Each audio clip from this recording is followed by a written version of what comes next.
There are two ways in which you can discover the truth of your being, in which you can know who you really are. One way is to know yourself through the affirmation of your real nature, and the other is the negation of what you are not. And when you try to see what you are not, then the reality of what you truly are shines forth by itself.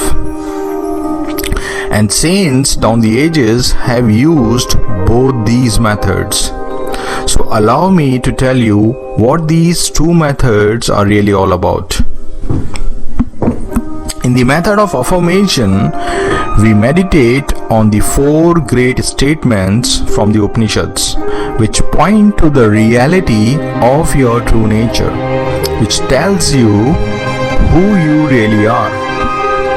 First statement is Aham Brahmāsmi. Aham Brahmāsmi means I am Brahman, the supreme infinite reality which pervades the entire universe. The second great statement is Tvam, which means you are that. And that here stands for the one self which is all pervasive, all powerful, all knowing. And you in this statement refers to the individual self within the body, the I thought within the body, and which identifies with this body-mind complex. The third statement is Prajñānam Brahma, which means the consciousness which is within this body is nothing but the supreme reality called Brahman. The fourth and the last statement is Ayam, ātmā, Brahma.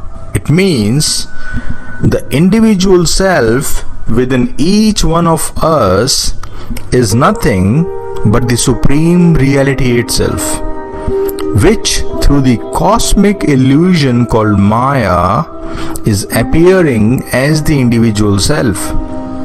It's like the ocean appearing as a wave, and in essence you all know that the wave is nothing but the ocean itself, right?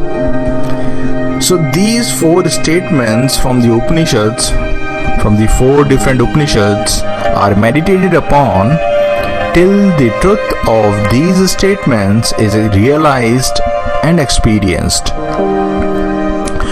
So now let me tell you the other equally powerful method of negation, in which you carefully, with utmost attention, discard what is not you.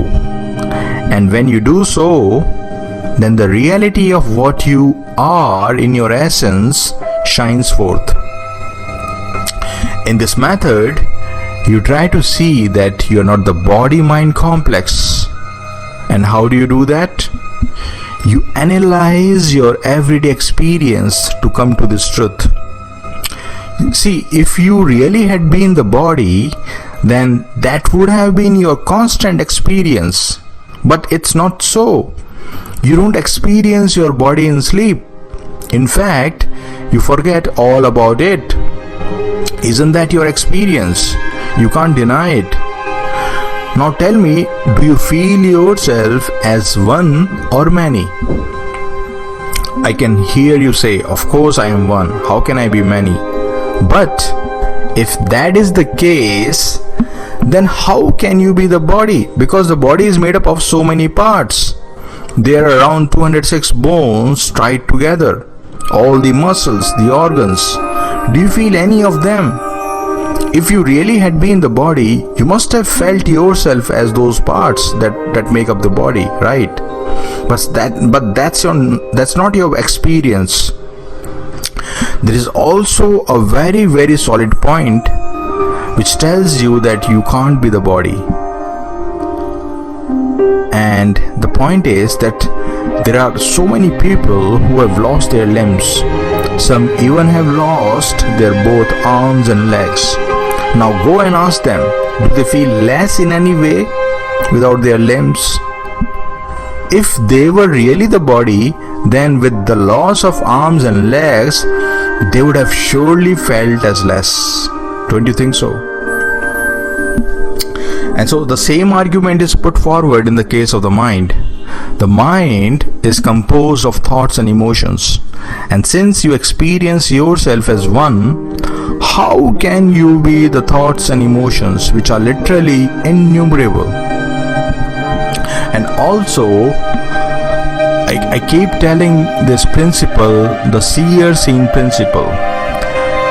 That which you can see, how can you be that? The seer is always different from the seen. You see the world with your eyes. So what does it show? It shows that the world is different from the eyes, right? It's commonsensical. So you see the whole body. Can't you see the whole body? Can't you experience, can't you witness the whole body?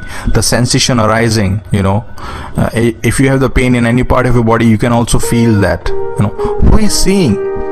If you had really been the body, you would not have felt any sensation. But you experience it, you see it.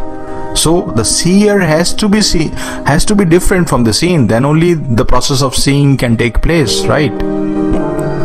Similarly with the thoughts, you see the thoughts arising, you see the emotions overpowering you. But how can you see that? The seeing can happen only when there is the seer and the things that are seen, right? So here the things are thoughts and emotions, and the seer is you yourself, right? So this, as goes the seer-seen principle, that the seer and the seen are always different. So as you can see the thoughts and emotions, so how can you be the thoughts and emotions? You are the seer of thoughts and emotions. So in this way you can easily recognize that you are the witnessing consciousness, seeing this body-mind complex, seeing all the changes that are taking place in this body-mind complex, right? So in this way you can easily see yourself as you truly are.